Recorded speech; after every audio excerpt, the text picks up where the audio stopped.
என்ன பாவா, நல்லா இருக்கீங்களா? மதுரை கிட்டத்தட்ட ஒரு 8-9 வருஷத்துக்கு அப்புறம் வரேன்னு நினைக்கிறேங்க. என் மனசுக்கு ரொம்பவும் நெருக்கமான ஒரு ஊரு. நிறைய காரணங்கள் இருக்கு. அதுல ரொம்ப முக்கியமான காரணத்தை நான் முதல்ல சொல்றேன். என்னுடைய அப்பாவும் அம்மாவும் சங்கராபுரம் எங்க அம்மா பிறந்த ஊர், மல்லிகாபுரம்ங்கிறது எங்க அப்பா பிறந்த ஊர். இந்த படத்துல வர மாதிரியே எங்க அப்பாவும் பொழப்பு தேடி சென்னைக்கு வருதுன்னு முடிவு பண்ணிட்டாரு. ஆனா சென்னைக்கு வர அவர்கிட்ட காசு இல்ல, பஸ்ஸுக்கு காசு இல்ல. அப்போ இங்க இருக்கிற ஒரு சொந்தக்காரங்க, மதுரையில இருக்கிற ஒரு சொந்தக்காரங்க வீட்டுக்கு வந்து பணம் வாங்கிட்டு, அதாவது மெட்ராஸுக்கு போக பஸ்ஸுக்கு பணம் வாங்கிட்டு மெட்ராஸுக்கு வரணும். ஆனா மதுரைக்கு வரவும் காசு இல்ல. அப்ப செல்வராகவன் சாருக்கு 4 வயசோ ஏதோ. எங்க அம்மா 3 மாசம் பிரெக்னண்டா இருக்காங்க. அவங்க ஊர்ல இருந்து மதுரைக்கு நடந்து வந்தாங்க.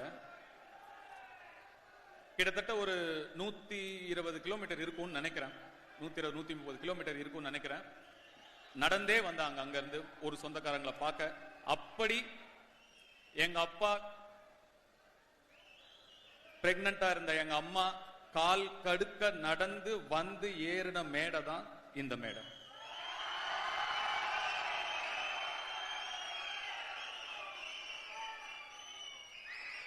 நான் எவ்வளவோ ட்ரை பண்ண அவங்களை எப்படியாவது இங்க கொண்டு வரணும்னு. எனக்கு இந்த மொமெண்ட் இன்னும் முழுமையாகவும் நிறைவாகவும் இருந்திருக்கும். ஒரு சில காரணங்களால அவங்களால வர முடியல. எனக்கு மதுரையில நிறைய சொந்தக்காரங்க இருக்காங்க, நிறைய நண்பர்கள் இருக்காங்க.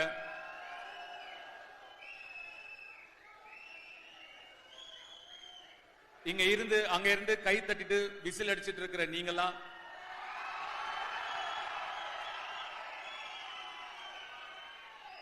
என்ன கூட விட்டுட்டு எங்க அப்பா ஒரு உதாரணமா எடுத்துக்கிட்டு விசில் அடிச்சிட்டும் கை தட்டிட்டும் மட்டும் இல்லாம எந்திரிச்சு வாங்கயா, இங்க வாங்க,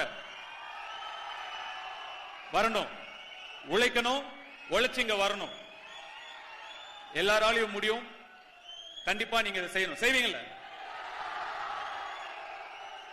கண்டிப்பா செய்யணும். நான் மதுரையில கிட்டத்தட்ட ஒரு 200-300 நாள் இருந்த நான் ஆடுகளம் படத்தை நடிக்கிறதுக்காக. இந்த மதுரையில நான் ஓடாத தெரு கிடையாது, ஆடாத தெரு கிடையாது. திருப்பரங்குன்றத்தெல்லாம் கிட்டத்தட்ட 30 நாள் இருந்த நானு. எனக்கு ரொம்ப ரொம்ப மனசுக்கு நெருக்கமான ஒரு அனுபவமா இருந்தது.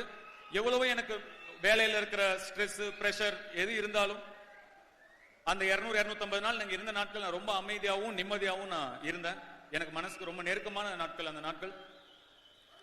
என்னை நடு ரோட்ல இறக்கி விட்டுருவாங்க, கொண்டு போய் அந்த பாட்டு ஒருத்த சொல்லல போவாங்க. அப்படியே ஆட்டோல கூட்டிட்டு போய் அப்படியே என்னை இறக்கி விட்டுருவாங்க. இறக்கி விட்டுட்டு என்னை யாரும் அடையாளம் கண்டுபிடிக்கிறதுக்கு முன்னாடி நான் ஆடிடணும். அந்த லுங்கி அப்படி தூக்கி வச்சுட்டு இப்படியே ஆடிடணும். ஆனா கிட்டத்தட்ட ஒரு 5-6 நாள் வேற வேற இடத்துல வேற வேற இடங்கள்ல இறக்கி விட்டு நான் ஆடும் போதும் என்ன நிறைய பேர் அடையாளம் கண்டுபிடிக்கல. அப்ப எனக்கு அவ்வளவு சந்தோஷமா இருந்தது. இந்த ஊரோட ஆள் மாதிரி தான் நான் இருக்கேன், அதனாலதான் என்னை யாரும் அடையாளம் கண்டுபிடிக்கல. நான் இந்த மண்ணை சேர்ந்தவன் தான், இந்த ஊர் ஆள் மாதிரி தானே இருப்பேன்.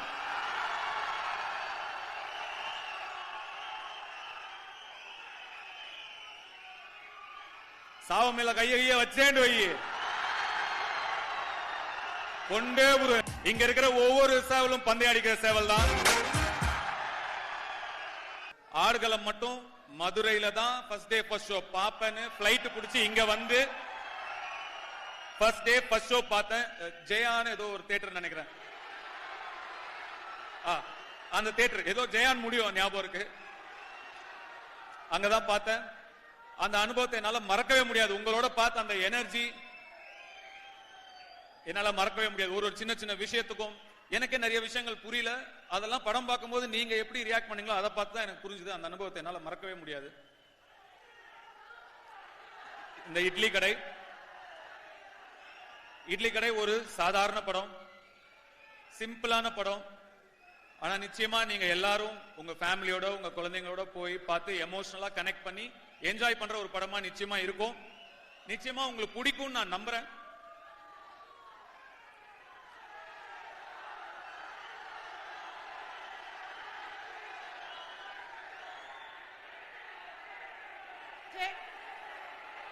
சார் ரொம்ப நேரமா நான் பேசுறதே எனக்கு கேட்கல சார், அதனால ஹை டெசிபல்லே பேசிட்டு இருக்கேன். எனக்கு நீங்க என்ன கேக்குறீங்கன்னு சரியா புரியல. வடசென்னை 2 சார், வடசென்னை 2 வடசென்னை 2 கேக்குறாங்க சார். வடசென்னை 2 அடுத்த வருஷம் படப்பிடிப்பு ஆரம்பிக்கும். அதுக்கு அடுத்த வருஷம் ரிலீஸ் ஆகும். எண்ணம் போல் வாழ்க்கை.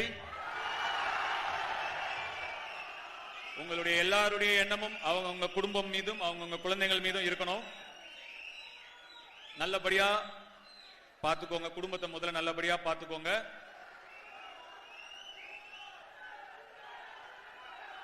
அக்டோபர் 1ஆம் தேதி திரையில சந்திப்போம். சார், மதுரை மக்களுக்காக நான் வந்து பேசாம இருந்தா அது ரொம்ப தவறாயிடும். நீங்க சென்னையில பாடினீங்க, கோயம்புத்தூர்ல பாடினீங்க, அப்ப மதுரையில கேளுங்கப்பா, உனக்காக தானே பேசிட்டு இருக்கீங்க.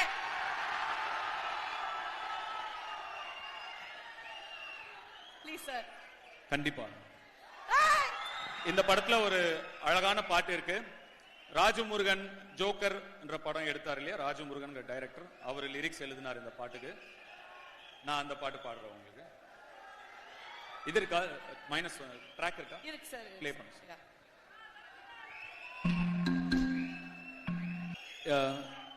இந்த இடத்துல இந்த பாட்டோட லிரிக்ஸ் வந்து இந்த படத்தோட மொத்த ஜீவனும் இந்த பாட்டோட வரிகள்ல இருக்கு.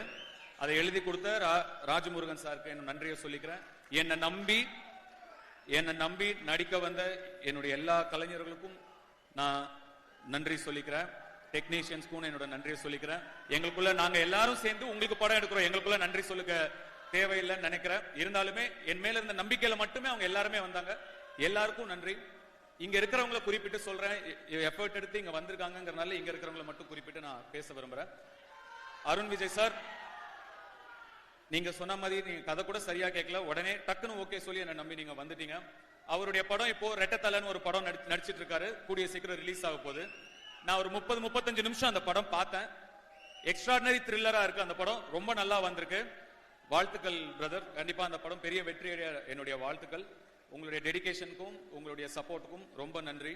பார்த்திபன் சார், மீண்டும் மீண்டும் ரொம்ப நன்றி. நீங்க தான் அதை இன்னுமே எங்க போனாலும் சின்ன கதாபாத்திரம் சொல்றீங்களே தவிர, நீங்களே படம் பார்க்கும்போது உங்களுக்கு தெரியும் அது சின்ன கதாபாத்திரம் இல்ல, மக்கள் சொல்லுவாங்க, அப்போ உங்களுக்கு தெரியும். இளவரசு சார், நம்ம திருவிளையாடல சேர்ந்து நடிச்சோம். என் மனசுக்கு பிடிச்ச முத்துகிருஷ்ணா நீங்க அந்த படத்துல நடிச்சிருந்தீங்க. கண்டிப்பா நீங்க மறந்துருக்க மாட்டீங்க. உங்களோட ஒர்க் பண்ணது எனக்கு ரொம்ப மகிழ்ச்சி சார். என்னுடைய சொந்த ஊரை சேர்ந்த ஒருத்தர் கூட சேர்ந்து வேலை செஞ்ச ஒரு சந்தோஷம் இருந்தது. உங்க கூட பழகின நாட்கள் ரொம்ப அழகா இருந்தது. பேசின நாட்களை விட நான் உங்ககிட்ட நிறைய, உங்க கேரக்டர் நல்லா இருக்க நான் இன்னும் எழுதிக்கிட்டே இருந்தேன், இன்னும் பெட்டர் ஆயிட்டே போச்சு. அதனால இன்னும் நிறைய நாட்கள் நான் உங்ககிட்ட கேட்டேன். நீங்க எந்த விதமான ஒரு செகண்ட் கூட யோசிக்கல. தம்பி வந்துடுறேன் தம்பின்னு வந்து எனக்கு கோஆபரேட் பண்ணி கொடுத்தீங்க. ரொம்ப ரொம்ப நன்றி. என்னுடைய தயாரிப்பாளர் ஆகாஷ் பாஸ்கரன் அவர்களுக்கு என்னுடைய நன்றியை சொல்லிக்க விரும்புறேன். என்னுடைய ரசிகர்கள்லாம் என்னுடைய படத்தை எப்படி ப்ரோமோட் பண்ணணும்னு இவ்வளவு நாள் ஆசைப்பட்டாங்களோ, அவர் அதை பண்ணி கொடுத்திருக்காரு. உங்களுக்கு நீங்க எல்லாம் சந்தோஷப்படுற அளவுக்கு இந்த படத்தை அவர் ப்ரோமோட் பண்ணி கொடுத்திருக்காரு. அதுக்காக உங்க சார்பா ஆகாஷ் பாஸ்கருக்கு நான் நன்றி சொல்லிக்கிறேன். என் சார்பாவும் நன்றியை சொல்லிக்கிறேன். இந்த படத்தை வெளியிடுற இன்பன் உதயநிதி, அவர் எனக்கு குழந்தையில இருந்து தெரியும். இன்னைக்கு அவருடைய பேரே வருது, இன்பன் உதயநிதி வழங்கும்னு பார்க்கும்போது ரொம்ப மனசு சந்தோஷமா இருக்கு. அவருக்கும் என்னுடைய வாழ்த்துக்களை தெரிவிச்சுக்கிறேன். மதுரை மக்களுக்கும் மதுரை ரசிகர்களுக்கும் என் ரசிகர்களுக்கும் மீண்டும் மீண்டும் கோடான கோடி நன்றிகளை சொல்லிக்கிறேன். சார், உருகிட்டோம் சார், எல்லாரும் உருகிட்டோம் சார். அப்பா, இட் வாஸ் சோ டிவைன். ரொம்ப ரொம்ப ரொம்ப அழகா இருந்தது. எங்களுக்கு இந்த எக்ஸ்பீரியன்ஸை கொடுத்ததுக்கு ரொம்ப நன்றி. ஒரு சில கொஸ்டின்ஸ்லாம் இருக்கு சார் உங்ககிட்ட. அதாவது இங்க இருக்க ஒவ்வொரு பசங்களுமே அவங்கள வந்து ஸ்கிரீன்ல பாக்குற மாதிரி தான் நினைச்சுப்பாங்க நீங்க ஒரு கதாபாத்திரம் பண்ணும்போது. ஏன்னா அவ்வளோ ரிலேட்டபிளா இருக்கும். அவங்களுக்குள்ள ஒரு விஷயம் வரும், நம்மளும் இந்த மாதிரி தட்டி தூக்கி பெரிய ஆளா வந்துரும் அப்படிங்கிற ஒரு இன்ஸ்பிரேஷனா ஆன் ஸ்கிரீன்லயும் நீங்க வந்து வாழ்ந்துட்டு இருக்கீங்க. சோ உங்க டயலாக்ஸும் அதே மாதிரி ரொம்ப ரிலேட்டபிளா இருக்கும் சார். ஒரு சில டயலாக்லாம் சொல்றேன் சரியா, அவங்க எல்லாருக்குமே தெரியும். எங்க எல்லாருக்குமே வந்து ரிலேட்டபிளான ஒரு டயலாக். அந்த டயலாக் உங்க லைஃப்ல எந்த சிச்சுவேஷன்ல எந்த மொமெண்ட்ல கனெக்ட் ஆகுது அப்படிங்கறது எங்களுக்கு சொல்லுங்க. பாட்டு நம்ம கேட்டா பாடுவாரு, பட்டுன்னு பதில் சொல்லுவாரு. அதுதான் நம்ம டி சார். கண்டிப்பா இது வந்துரும் நமக்கு வேற மாதிரி. First dialogue. கேட்டுடலாமா? ப்ளே பண்ணிடலாம் சார், உங்க வாய்ஸ்ல அது மாதிரி கேட்டு. நாங்கெல்லாம் சுனாமிலே ஸ்விம்மிங் போடுறோம். சுனாமிலே ஸ்விம்மிங்ல போடுற இது எந்த டைம்ல உங்களுக்கு செட் ஆச்சு? ஐயா என் வாழ்க்கையே அதுதான், சுனாமிலே ஸ்விம்மிங் போட்டுக்கிட்டே தான் இருக்கேன். 16 வயசுல கேமரா முன்னாடி வந்து நிக்கும் போது இதெல்லாம் ஒரு மூஞ்சியான்னு கேட்டப்போ நான் போட ஆரம்பிச்ச ஸ்விம்மிங் தான். இன்னும் ஸ்விம்மிங்க போட்டுட்டு தான் இருக்கேன். ஏன் சார்பா அவங்க சொல்லுவாங்க, சொல்லுங்கப்பா. Thank you. அடுத்த டயலாக் போயிடலாமா? எல்லாம் மனப்பாடமா நமக்கு தெரியும். டிஜே அடுத்தது பிளாக் ப்ளே பண்ணு. சேட்ட முடிச்ச பையன் சார், சும்மா ஜாலிகளா இன்சைட் பண்ணுவான். மாரி ஆக்சுவலா கொஞ்சம் சேட்டை பிடிச்ச பையன் தான் நானு. பாத்தீங்களா? சின்ன வயசுல. ஆனா என்னுடைய அண்ணா தான் இன்னும் ரொம்ப சேட்டை பிடிச்ச பையன். ஆமா சார், ஒரு அமைதியான ஒருத்தர். அவர் வந்து நிறைய அப்படி அவர் ஆக்சுவலா ஒரு இன்ட்ரோவர்ட் அவரு. சோ போட்டோல நிக்க கூட ரொம்ப கூச்சப்படுவாரு செல்வராகவன் சார். அவர் ஆனா வீட்டுக்குள்ள பயங்கர சேட்டை பிடிச்ச பையன் தான். அவரோட என்னோட 8 வயசு பெரியவர். அதனால அவர் ரொம்ப பெருசா இருப்பாரு, ரொம்ப சின்னதா இருப்பேன். எங்களுக்குள்ள என்டர்டைன்மெண்ட் நாங்க 2 பேர் தான். கிரிக்கெட் விளையாட கூப்பிட்டுக்கிட்டு எப்படியாவது டாஸ போங்க இங்க அடிச்சு அவர் ஃபர்ஸ்ட் பேட்டிங் போயிடுவாரு. பெரியவர் என்னால அவ்வளவு ஈஸியா அவர் அவுட் ஆக முடியாது. நான் ஒரு 3 மணி நேரம் 3.5 மணி நேரம் பால் போடுவேன். கஷ்டப்பட்டு அவுட் ஆனோன்னா பேட்டை போட்டு ஓடிடுவாரு. எனக்கு திருப்பி போட மாட்டாரு. நான் பாதி நேரம் நான் விளையாண்டதே கிடையாது, போலிங் தான் போடுவேன். அதே மாதிரி நாலனா அப்பெல்லாம் 10 காசு 5 காசு 25 காசு 20 காசு எல்லாம் இருந்தது. அதெல்லாம் கொஞ்சம் கொஞ்சமா சேர்த்து ஏதாவது வாங்கி சாப்பிடறதுக்கு தான். திருப்பி அதே தான், நமக்கு அது ஒண்ணுதான் ட்ரீம். சின்ன வயசுல அப்படியே வாங்கி சேர்த்து வைப்பேன். மொத்தமா அது ஒரு 4 ரூபாய் 5 ரூபாய் வாங்கும்போது அவர் வந்து திருடிட்டு போயிடுவார் அது மொத்தமா. இந்த மாதிரி அதிகமான சேட்டை பிடிச்ச பையன் வந்து அவர் தான். ஆஹா, அப்படி ஒரு அமைதியான ஒரு ஜீவனுக்குள்ள இவ்வளவு விஷயங்கள் இருந்திருக்குல்ல. ஆமா, அதுவும் ரொம்ப குட்டியா இருக்கும் போது பண்ணுவாங்க சார் அவங்கலாம் பயங்கரமா. ஓகே, இந்த அண்ணனுங்களுக்கு தம்பியை டார்ச்சர் பண்றதுல என்னதான் சந்தோஷமோ. கரெக்ட். அடுத்தது டிஜே. கரெக்ட் தான். ஜெயிக்கிறோமோ தோக்குறோமோ முதல்ல சண்டை செய்யணும். ஆனா சண்டைய அங்க செய்யாதீங்க, சண்டைய படிப்புல செய்யுங்க, உழைப்புல செய்யுங்க. அங்க செய்யுங்க. சண்டை நமக்குள்ள இருக்கணும், உள்ள இருக்கணும். இன்னைக்கு இருக்கிறத விட நாளைக்கு இருக்கிற இடம் பெட்டரா இருக்கணும்.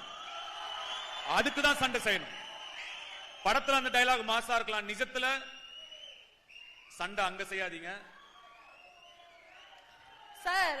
பா, இந்த கடைசிக்கு டயலாக் இன்னும் பயங்கரமா வரும். நிஜமா போட்டிருப்பாங்க. படிப்பு முக்கியம் சிதம்பரம். இதுக்கு எந்த எக்ஸ்பிளனேஷனும் தேவையில்லை நினைக்கிறேன். இது வரைக்கும் கேட்ட வசனங்களே இதுதான் சிறப்பான வசனம். டெஃபினெட்லி. சோ இதனாலதான் சார் இவ்வளவு பேருக்கு நீங்க வந்து இவ்வளவு பெரிய இன்ஸ்பிரேஷன். ஏன்னா வந்து கூட இருந்து ஒரு அண்ணனா நீங்க வந்து வீட்டுல என்ன சொல்லுவீங்களோ அதை தான் நீங்க ஸ்டேஜ்லயும் ஒவ்வொரு தம்பிக்கும் சொல்லிட்டு இருக்கீங்க. Thank you so much. உங்களுக்கு தெரியும், நான் வாரம் எல்லாரையும் சந்திச்சுட்டு தான் இருக்கேன். இங்க இருக்கிற ஒருத்தரையும் நான் சந்திப்பேன், தனித்தனியா சந்திப்பேன், ஒருத்தரையும் சந்திப்பேன். தெரியும்ல, ஏற்கனவே நான் பார்த்துட்டு தான் இருக்கேன், எல்லாரையும் பார்த்துட்டு தான் இருக்கேன். சீக்கிரமா உங்களையும் சந்திக்கிறேன். ரொம்ப ரொம்ப நன்றி. அக்டோபர் 1ஆம் தேதி இட்லி கடை சந்திக்கலாம். தேங்க்யூ. நான் ஒரு கேள்வி கேட்கலாமா? 2 கேள்வி ரொம்ப முக்கியமா ஆசையா இருக்கு, கேட்கலாமா? இல்லாட்டி சோ நிறைய பண்றீங்க சார், எழுதுறீங்க, பாடுறீங்க, நடிக்கிறீங்க, டைரக்ஷன் எல்லாம். எப்ப சார் ரிலாக்ஸேஷன், எப்ப சார் ரெஸ்ட் எடுப்பீங்க, எப்ப சார் ஜாலியா இருப்பீங்க? டைம் டேபிள்ல ஏதாவது இடம் இருக்கா? இல்லையா? இப்போ நான் ஜாலியா தான் இருக்கேன். இதான் ரிலாக்ஸேஷன், இதுதான் ஜாலி. என் பசங்களோட டைம் ஸ்பெண்ட் பண்றதா என்னோட ரிலாக்ஸேஷன். அவங்களோட விளையாடுவேன், ஏதாவது பண்ணிட்டு இருப்பேன், அவ்வளவுதான். கடைசி சார் உங்களை விட்டுறேன். உங்க ரசிகர்களுக்கு உங்களை அவ்வளவு பிடிக்கும், ரொம்ப பிடிக்கும். ஒவ்வொருத்தரும் வந்து உயிரை கொடுக்கறாங்க. உங்க ரசிகர்கள் கிட்ட உங்களுக்கு பிடிச்ச விஷயம் என்ன அப்படிங்கறது மட்டும் எங்களுக்கு சொல்லுங்க சார்.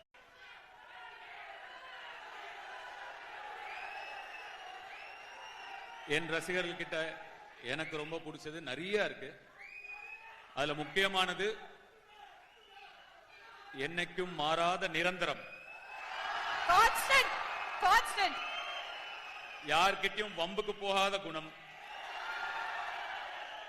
ஆனா இவங்களை பார்த்தாலே தெரியும் இவங்க கிட்ட வம்பு பண்ணவும் கூடாது.